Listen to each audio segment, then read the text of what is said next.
Hi, Deb here, and I am thrilled to be starting our first episode of Unmuted, the Midlife Roundtable. And as you can see, we've got a group of ladies here because we already work together as opinion leaders under the Pleasure Prod umbrella. But we've seen in the world how much we really need to speak about the unspeakable, the unmuted.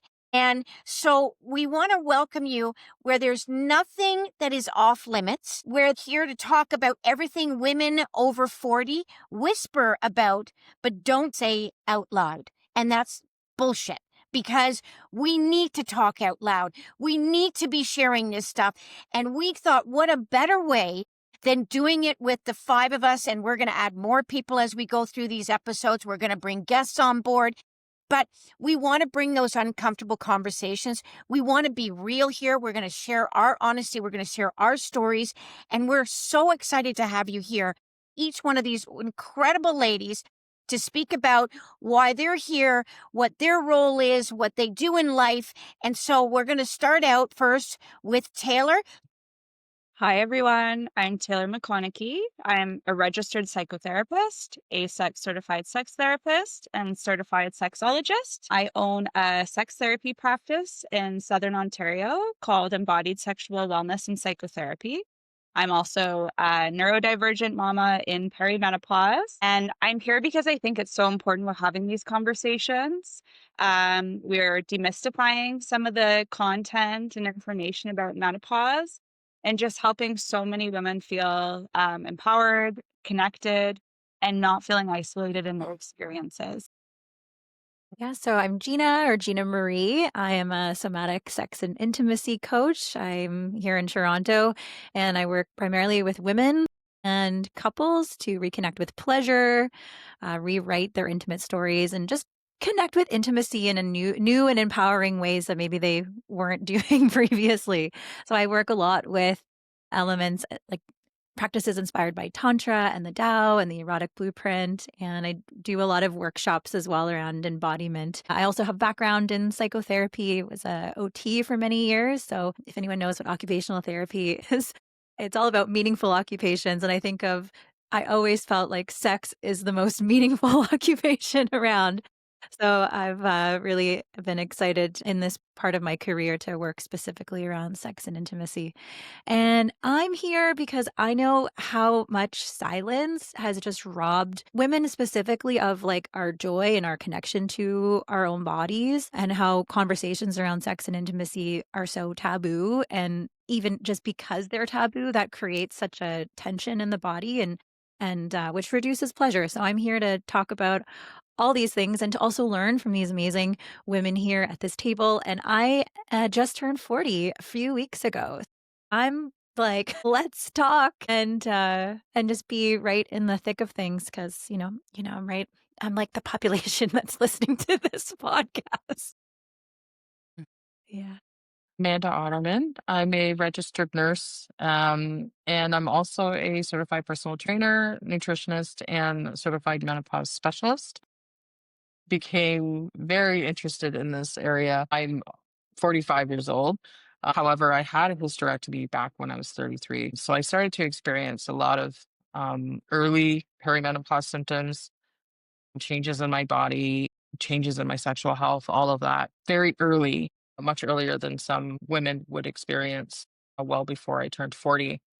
And no doctor could tell me how to manage that, wanted to discuss that. No one, even I went to a naturopath at the time and it was just, they're like, well, you could take all these herbs and see what happens. But there was nothing concrete or any medical guidance that I received. And as I ventured into this field almost 3 years ago, I realized there was a gap in the education that women receive when they start perimenopause and into their menopause transition. And even after they've gone through menopause transition into their postmenopause years, many women really don't understand what their bodies are doing, what their bodies are going through, the changes that are happening internally and externally, how it affects them physically, mentally, emotionally, sexually, you name it. There's such a gap in the education piece that I really felt that my calling was to provide that education. So now I not only use my Instagram platform for that education, but I also do one-to-one coaching and also provide more workshops type education to community health clinics in the area where I live. So that's something that's really taken off in the last year or so because there really is a gap for women to understand how their bodies are and what they need to do to not just manage symptoms, but to also have a life that is full of vitality and not feel like menopause is the end of the world. Thank you, ladies. And Serena, I'm coming to you. I want to just quickly, because I dived right in, but I didn't really talk about a little bit about me and why I'm here. Besides, wanting to start this, I'm Deborah. I'm the co-founder of the Pleasure Pods company. And the ladies that are here with me are opinion leaders that work with me around our product and support what we're doing. We've met through the years. I started Pleasure Pods because when I was going through menopause, the vaginal dryness, the thinning walls, the painful sex, it was real. And those lubricants that are out in the market were back then were just not doing it. Water-based, silicone, aloe vera, all of them that were out there, I tried a large amount and I ended up using coconut oil. And coconut oil was great because it was all natural and that's what I needed. But man, was it messy and it stained my sheets. And I buy nice sheets. So my partner Brian and I started this, and we've been in the market now for a few years. And thanks to these lovely ladies supporting us, we couldn't ask for more. And that's one of the reasons why we wanted to get on here and do this, because we all see what is needed out there. We're hearing it. We're seeing women hiding behind it. I see friends hiding behind it. So this is why we really wanted to bring this platform together. Serena, take it over. I'm Serena Haines. I am a certified somatic sex educator, a certified sexologist, and a sex and intimacy coach. And I am also the host of the Intimacy Unlocked podcast. So I've been doing this work with Deb probably for 3 or 4 years. And I fell in love with the pleasure pods for so many different reasons. And we'll get into those eventually. But, the reason that I'm here and really kind of happy to be here is I just want to help women smash the shame around their sexuality.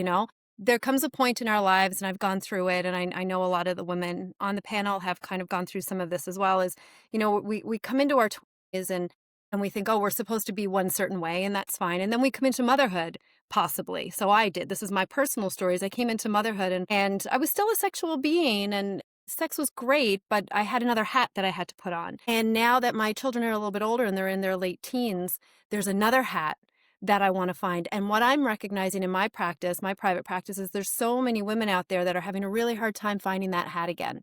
They had it, there was something there, and they're having a hard time finding it again. So that's the work that I do. And working with the Pleasure Pods is a really great way for us to have these conversations about, the way your body changes, sexual intelligence, moving and changing with the times, understanding what your body needs now compared to what it needed years ago, right? And finding that different space. So that's who I am and that's what I do. There's not a better group of women that I personally have had a chance to work with yet. We are having these conversations, but TV and radio and a lot of the conversations that we're having are muting a lot of the things that we are going to say on here on Unmuted. We're not going to cover things up. This is going to be raw and unleashed and just real conversation. You'll hear us laughing and giggling and having a really good time with all of these things. We've all done this because there's so much shame around these stories, and shame dies when stories are told in safe places. So that's kind of what you guys are going to hear from us. I see so many women who just want to unleash that vixen, that sexuality that they have inside, and just recognize their sexual energy as a powerful life force. And there comes a point in midlife where the world, society, culture has told us that we're supposed to shut it down now, and that was the whole thing coming into menopause and perimenopause, to shut that down. And I just don't think that, well, I know that that's just not the case. The most expansive and enjoyable sexual energy and pleasure that you're going to have within your relationships and intimacy with yourself and others is going to come after this transition, during this transition where you're finding yourself again and you're finding your voice and you're standing up for things that you never thought that you would even be able to stand up for. Thank you, decline in estrogen, because my people pleasing has gone out the door. And I'm just like, it's time for me. I'm sorry. What did you say to me? Not a chance. I love that about the midlife woman. I love that about our crone. I love that about the energy that we have in this collective, in this age group, right? But so many of us, I think, are told that we shouldn't be that way. And we still don't have those conversations being had with other women to say, yeah, it's okay. It's okay for you to say that. It's okay for you to be mad. It's okay for you to feel that way, right? So let's talk. That's the kind of the myths that I have recognized in our world. So let's go through. There's a lot of other myths and taboos and whispered issues that we're all going through during midlife and working with midlife women. So why don't we as a group go around and kind of talk about, what are some of the other myths and taboos? Amanda, why don't you start us off? Well, one of the major myths and taboos, I guess, in my realm of working with menopausal women is the issue around hormone replacement therapy. For a whole generation of women, we have been told that HRT is harmful. We've been told that HRT causes cancer. We have been told that, the study that was done in 2002 by the WHI, the World Health Initiative, this is it. This is, get off your HRT. So we have a whole generation of women that are now pissed off, who are in their 60s and maybe 70s, who were taken off their HRT 20 years ago because all of a sudden this faulty study came out and they were taken off their hormone replacement therapy. Now they're dealing with chronic illness. Now they're dealing with osteoporosis. Now they're dealing with, maybe cardiovascular disease, diabetes, other things that they've lived 20 years with hot flashes and have been feeling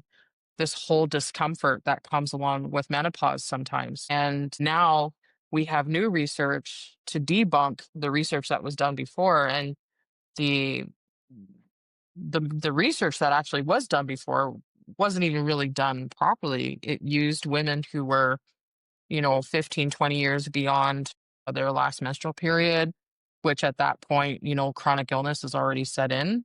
So when you add in hormones to that, of course, you're going to get adverse reactions. So they never used women who were perimenopausal or within the first 10 years of menopause. They used women who were well into their 70s. And of course, they had the adverse reactions that they did. They saw the increase of the breast cancer. They saw strokes, heart attacks. But again, those are risk factors that were already in play when they added in the hormones. And then everybody knows that correlation doesn't equal causation, but that's what happened with that study and they shut it down. And then all of a sudden, everyone in the medical world shut down HRT as an option. So that's one of the myths that I often debunk quite often.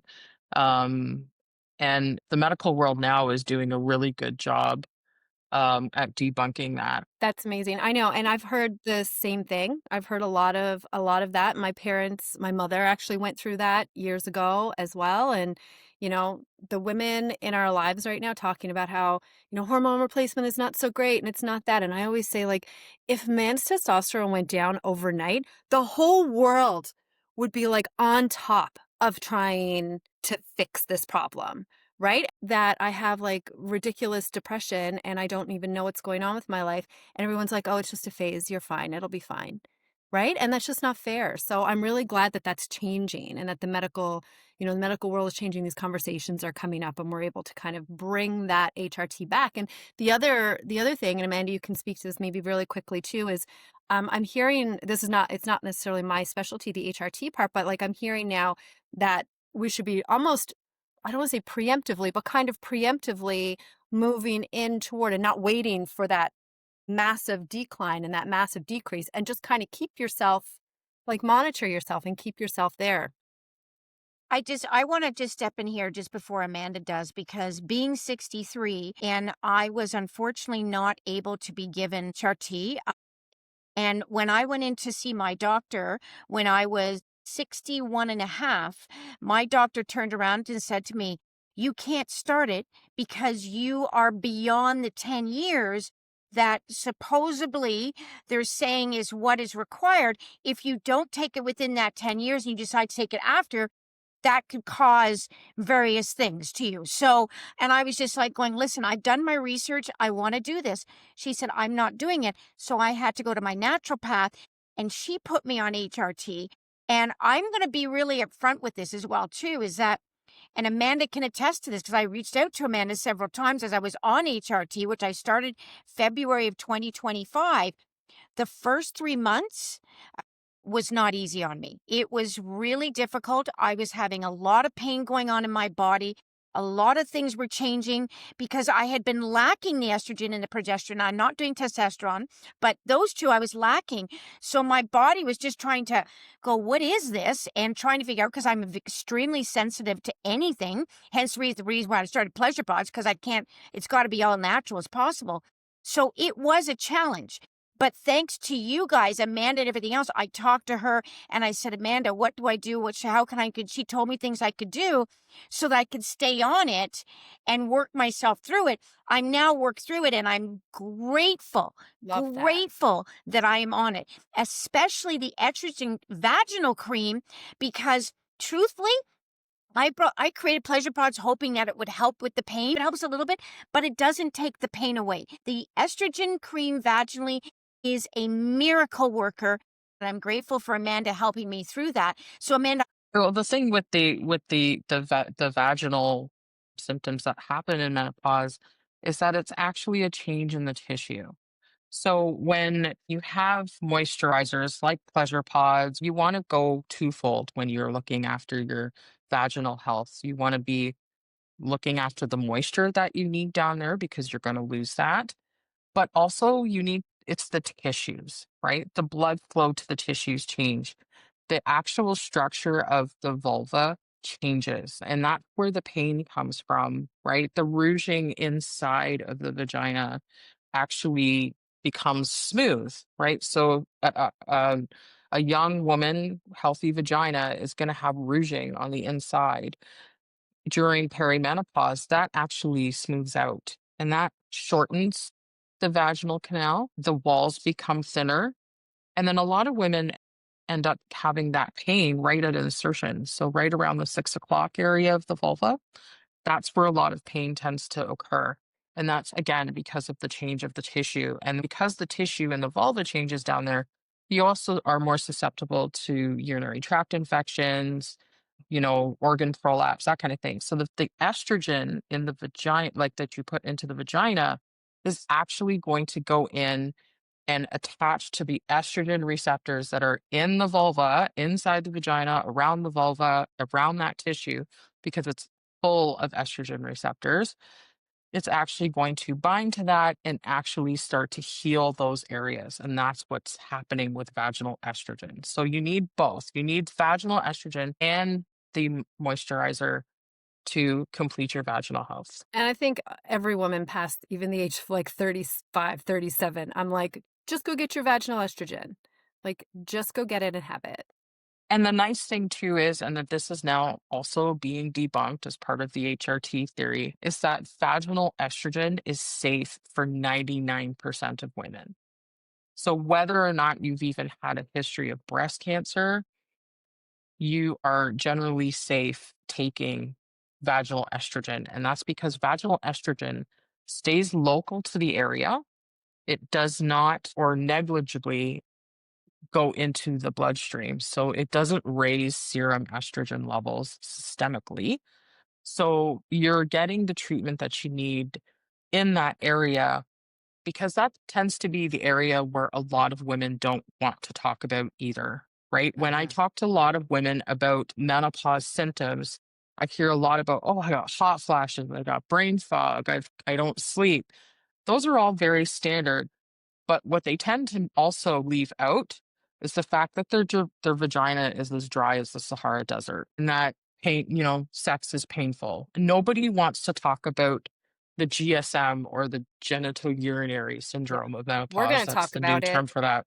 We're going to talk lots We're about going it to talk because it all about really the does. vagina. Yes, it really does affect our sex life it affects how we feel as women, it really does signify, oh my God, I am going through the change because our womanhood is down there. Like No. that's all our shit up Isn't in it there, right? another So isn't we're, it another, like, just kick in the face that yes, as we get older no, but you just said, like, as we get older, the inside of our vagina smooths out, but everything else falls apart. right, I'm like, "Wait, exactly. can I just take my vaginal tissue and smash it on my face?" That's the part you don't want to smooth out, right? Right? Honest to God. But And then like that's gonna change everything. right. So we feel so different down there when those changes are happening.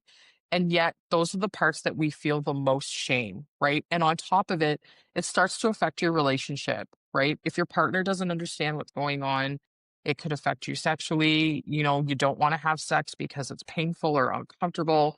So, like, you may not even be able to orgasm that well anymore. So, like, all those things, right? Because you lose blood flow to the clitoris and that affects your ability to be aroused and have orgasms. So a And I lot of think that is so it so does important change, to like, talk our about. mood, it gives us a lot of anxiety, it just, like it just changes everything, right? So, Taylor, why don't you talk to us a little bit about, like, that shame around, like, the way that our moods are changing, like Amanda was talking about, and maybe the anxiety that comes up with, how our bodies are changing and all of those different things from your point of view as a psychotherapist. Yeah, absolutely. And I think, like, to name two, like, I might be like the baby of the group. I'm 34. I have been in perimenopause for I saw the time for quite a while. At 34, I still have doctors. I still have even like previously therapists who are like, you're not in perimenopause. I am. I know for a fact I am. Been through several surgeries, been through lots of things. But that can lead, like, and just sort of leading into the emotional impact, it can lead to this like feeling of, am I crazy then? Am I crazy? Like, am I off? Right? Like, that I actually do feel this is my experience, but I'm being told from other people it could not possibly be because you are 34.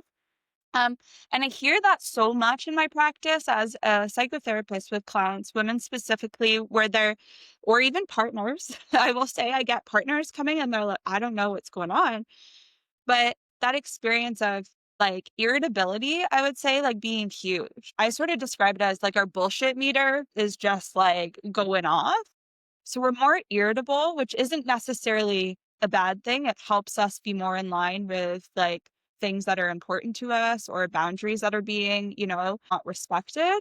But it can lead to this like feeling of something is wrong, of anxiety, especially for neurodivergent women who are in perimenopause or menopause, where they have this like extra whammy attached to that emotional functioning.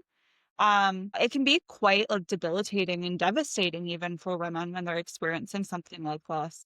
And to have Lee just mentioned, like, to have those conversations with their partners, if we're having a hard enough time understanding ourselves and we're being medically gaslit left, right, and center, then on top of that, we always say, well, just talk to your partner, communicate. If I have one more person say to me, communication, I'm like, you can't communicate about something A, you don't know about, B, you feel crazy about, and C, you don't have the comprehension to, all we kind of have to go on right now is what maybe our parents and our grandparents went through in our generations. And that's not at all the experience that we're having right now, right? People think that it's women coming in through my doors wanting to talk about this, but the women are confused enough, but the men are coming in going, what can I do to help? Like, how can I make this Mhm. better? Because life is not over. And I don't know I don't know what I'm doing wrong. And I'm like, you've always been doing those things wrong. She's just telling you now, And Exactly. It's just you've coming up. actually always been, and that's okay, but let's just come together because now she's gonna open her mouth and talk to you about it. There's lots of research to show that women who have gone through surgeries and even personal trauma. So if you have a history of trauma, sexual abuse, anything like that, you're actually going to go through perimenopause earlier. Yep, totally. Absolutely.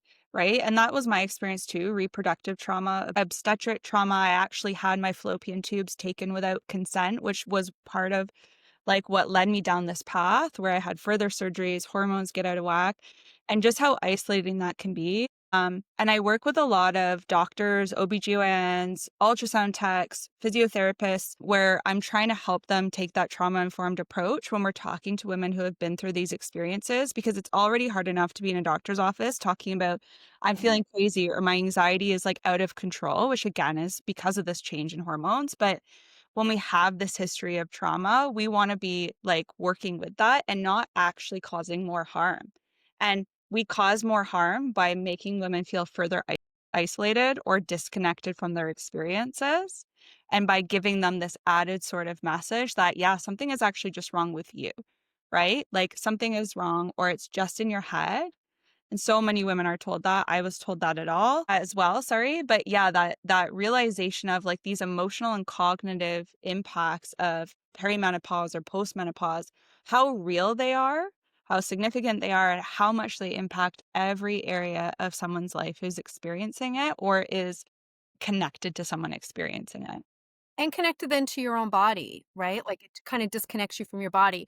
Gina, why don't you talk to us a little bit about like what that would feel like, and then the shame around your physical body and how, somatically, like that, it's in your DNA at that point. It's kind of in every cell in your body. And people think we can just get rid of it from our brain, but it isn't. It's embedded in everything that we do and everything that we are.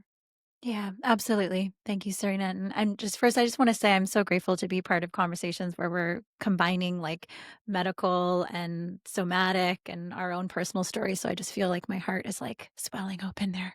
I think I just want to mention too, like just being a woman in this day and age, like body image, curves, like beauty standards, right? Like they affect us so much. And then as we age, as we change, and I myself, I've been through, and thank you for bringing that up, Amanda. I've had a spinal cord injury, I've had abdominal surgery. So my body has changed so much in my life, and how women feel in our bodies, how we feel connected to how we look, our appearance, but also how comfortable we feel, that really impacts how comfortable and open we are in the bedroom. And that's also something that we don't always talk about, right? And I just want to mention that like when our bodies are changing, there can be so much like shame and grief around that movement from being, the mother, and then going into the mega healer and the crone stages. Thanks, Serena, for bringing that up, because that comes up in my work a lot. I like to work with women around cycles and talking about the things that can happen during each cycle, both the pleasant and the unpleasant, because we have to talk about both. And in this society, the maiden and the mother phases of our lives for women's lives are much more talked about, right? Yet there's so much like this like myth that women after like 40, 45 and into menopause are like basically infertile, sexually dead, no longer desirable. So I'm going to talk more about the psychosocial perspective. That is it just completely disconnects us from our pleasure. And there again, so much shame. And I'm so glad we're talking about this shame piece, because even these messages that we receive disconnect us from our power, from our voice, from our confidence. And, I'll speak about the cycles for a moment. But again, like there's this big emphasis on the maiden and the mother. And then afterwards, nobody talks about the wisdom of growing older and how amazing it That's is. because the crone speaks up for herself and they don't like that. Yes, they don't The like that. maiden is easily managed and the mother is such a caretaker, but that crone, she wants to do what she wants to do. Nobody wants to Exactly. talk about that. And that's when, when you have this, and you've experienced motherhood, I have yet to, but, and also that's an interesting thing is that in this day and age, women are having children like at later stages. And so there's like this interesting intersection of people being in like the mother stage and the mega healer crone stage, or like kind of, it's just looking so different. And we don't talk about that either. And that creates a lot of disconnection from our own cycles. And hey, like when you don't have a period anymore, that energy that was going to bleeding once per month, that energy can go towards other things, right? We don't talk about that as potential benefit, right? That can create like a reconnection, a reclamation to our bodies. And how can we tap into that? There's lots of practices that people aren't taught to connect with that energetically. And also if you don't have a period anymore, that means you can have sex and not get pregnant, and you can do whatever you want, have sex with whoever you want, whenever. That's an awesome part of, aging and being a woman. And I think I wanted to speak to that because that's also just something we don't talk about, and that can disconnect us again from our magic. Pleasure and pleasure practices, I think why a lot of women I work with and in my practice is because even in their younger years, they didn't even have a positive experience with pleasure and their body. And I think, moving into perimenopause and menopause, although there are lots of changes and shifts that are really unpleasant, I think it's also a time where women can really reclaim their own health and start like, what do I want? What do I want to do? What kind of lifestyle do I want to live around pleasure and intimacy and a connection to my own body? And I think one of the pieces again around growing older and then women becoming like, sexually not alive anymore is so detrimental because it also can be a time of great reconnection to your sex magical powers. Yeah. Yeah. And I we're just going to did a talk about sex that. magic online ritual And it's in one of my amazing. groups. Yeah. I Yeah, mean, yeah. talking about sex magic and doing all these things, we're going to have so much fun having you in the group, Gina, because these are things that we don't talk about in mainstream, right? And they're just, they're practices that I've done and you've done, and we've studied a couple of different things, a couple of similar things together that I just think that if more women understood, and men and partners understood like the connection of sensuality and slowness and your energy and your sexual power, that things can just, be transformative. Deb, why don't you talk to us about a little bit more just about the vaginal dryness and like what Pleasure Pods is here for, and, how we can incorporate that into our lives. And then then of course we're going to talk about sex in a little while too, and that'll be fun. I think with time and everything else too, I think this is giving everybody a little flavor of what they're going to see and hear from us on this fabulous unmuted the midlife roundtable. But to share a little bit about, the vaginal dryness and what we go through. I mean, truthfully, when lubricants were designed, and I will be very upfront because I've done my research, most lubricants were designed for men. Okay. They were not with women in mind and what was going on with their vaginal and their vulvas and so forth. So that's something that's really interesting to know. And then also is that the first lubricant, which was KY, was designed because it was used in a hospital to allow to use instruments and so forth to go up. You know what I mean? That's what it was used for. And then they went, oh, we can use this as a lubricant. So we really wanted to create something that was for women. And there are other products that are coming out that have come out in a few years that are designed for women, which is I love to see. But we wanted to design something that's a little different because we wanted to provide something that was going to help moisturize, hydrate, and really give some nourishment to the inner walls. And when you're bringing in butters that are so healing, and you're seeing more of the products in the industry now where we're going back to the natural route, those vegetables and fruits and all the natural items to heal us. That's what they did back in the days. I mean, olive oil was used as a lubricant back in the centuries. You know what I mean? So Still is. coming back to that is what we need to do. And so that's what we've done with our product using mango butter. Mango butter is long lasting and hydrating. It calms, it's sensitive, it helps inflame skin. You've got cocoa butter, which we love as a chocolate, but it locks in moisture. It enhances invisible skin barriers. It's healing and restoring. And then the kokum butter, which is kind of very unusual because you don't see that in the market. That comes the mangosteen fruit that's from Southeast Asia. That's the key on that one because it supports skin's elasticity. Okay. It also is hyperallergenic and gentle. And the key thing is it actually opens the pores on the skin, which is really key when you're using butters like this. You need one of them to be able to open up those pores. So that really helps with the inner walls. Put it on the vulva. I've been recently experiencing vulva dryness now. It's gone. The other lubricants that are out there, they've got chemicals in them. And that's why we created Pleasure Pods to provide that relief. The formulator that worked on our product was also a woman that's understood that, and she's a plant formulator. 40 years. She owns a plant business. She knows this world really well. So we have expertise behind it. And that's why we're really proud of it. And being a solid, there's no mess. I know. I don't know. it's How about you amazing. guys? I don't want a mess at this age. You know No. what? I don't want that in my life, right? I want my lube everywhere, going in spots I don't want it. I want it to stay where I put it, and I want it to be multi-purpose. It Because is today's economy, multi-purpose. especially, I don't want to have to buy a moisturizer for my vulva, then a lubricant for my vagina. I want to have something that is all in one that's going to do a lot more than just being a lubricant. Yeah, exactly. So, I mean, you know that I love the Pleasure Pods for all the work that I do with my couples, especially. Like, we talk about how Pleasure Pods is meant for like the midlife woman, but honestly, it's so creamy and it's so wonderful. And we use it for massage. And, in my work, it's completely like holistic. So it's, I'll go to a couple and I'll say, okay, we're having a hard time reconnecting. Well, guess what? You don't have to go buy a massage oil because you can use the Pleasure Pods. You don't have to get an extra lubricant or wipe off the lubricant if you want to do oral because you can use the Pleasure Pods because it's food safe. And then you can use it with your toys and you can use it without your toys and you can use it for backdoor stuff and you can use it for front door stuff and you can use it for a lip gloss.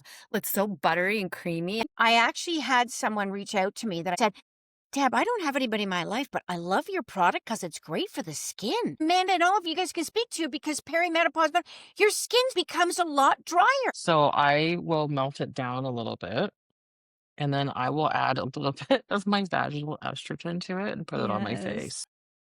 Okay. You Great little idea. okay.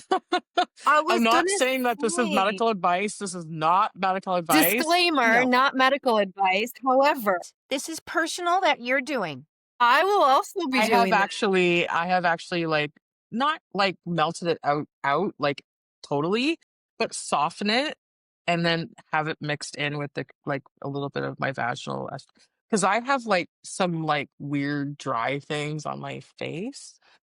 And that started with like peri, but like right around my ear and just around the scalp line, I can get really dry.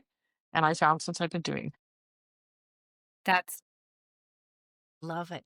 probably so why I okay. don't have So any wrinkles yet either. yes, Can I share a quick please. story? So I've been sharing the Pleasure Pods with all of my clients. And again, I just want to talk about like the multi-purpose of it and just ways you can connect with each other and yourself. But I gave one to my client who then their partner got a sunburn and they were like, maybe we should try the Pleasure Pods. And they were like, well, if it's good enough for it's probably okay for a sunburn. And then they put it on there and their sunburn was totally relieved and from the pain and the itchiness. And I got a message immediately. And I just think when you're using something that's going to be good for your body and then also for your genitals, that just makes pleasure so much more amazing. Because when I'm leading rituals, sometimes the body oil that someone uses on their breasts for a breast massage is not okay for the vulva.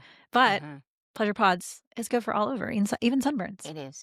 Get on I it. like that. It's so true because that's what I'm telling people. Use it for that as well. That's why I say it's multi-purpose. I think the biggest challenge is people can't understand a solid, right? This is Pleasure Pods. It's a solid. And that is what's messing with people. They're like, how do I use that? That's why we are on here. And that's why we have you ladies talking about it on our social media and so forth to just help people understand that the solid is just as good. And we're seeing this happening with shampoos, conditioners, going more solid based.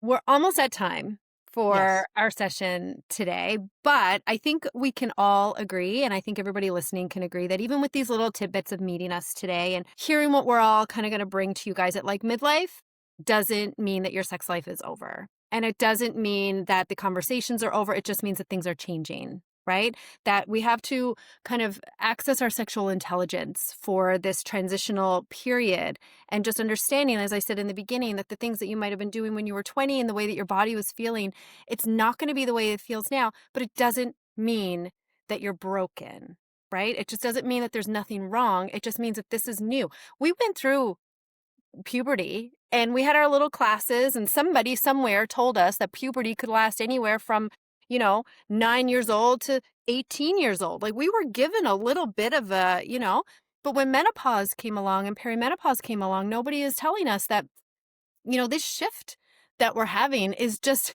cougar puberty as far as I'm concerned. And I'll take it. I'm like, I'm a cougar in puberty. So if anybody wants to help manage this little feral cat, I welcome, your effort.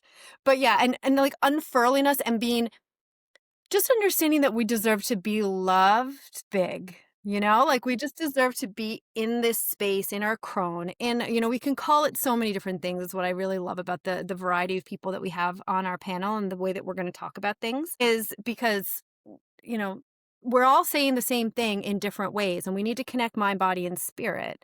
And in order to do that, we need to have all of these conversations, right? So, an orgasm is good for you. It's so good for your pelvic floor. It's so good for your muscles. It's good for your blood flow. It's good for your skin. It's good for your immune system. It's just good for everything. So, the pleasure pods are really going to help. Thanks, Serena. I really appreciate that. And I guess I just want to, before we close up here, and I'm really excited, ladies. I think this is going to really help a lot of women. And I'm excited to be on here with all of you. And I'm excited for us moving forward and doing our episodes. But I do want to mention that we do have the National Menopause Show that is happening October 18th and 19th at the Metro Convention Center. And Pleasure Pods will be there. Myself, we have Amanda, Serena. Gina can't join us because she is off doing a trip to Bali. We're working with women like these ladies here to really give back, to help you through this journey and know that you're not alone. We want to be there to support you with the Menopause Show.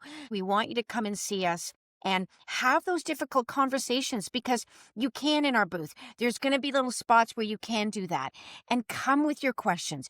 We're in booth 611 and come by. We're excited to bring you more episodes, guests, and features, and really provide the information that you're looking for and need in your life through these journeys of perimenopause, menopause, and postmenopause, which affects everything.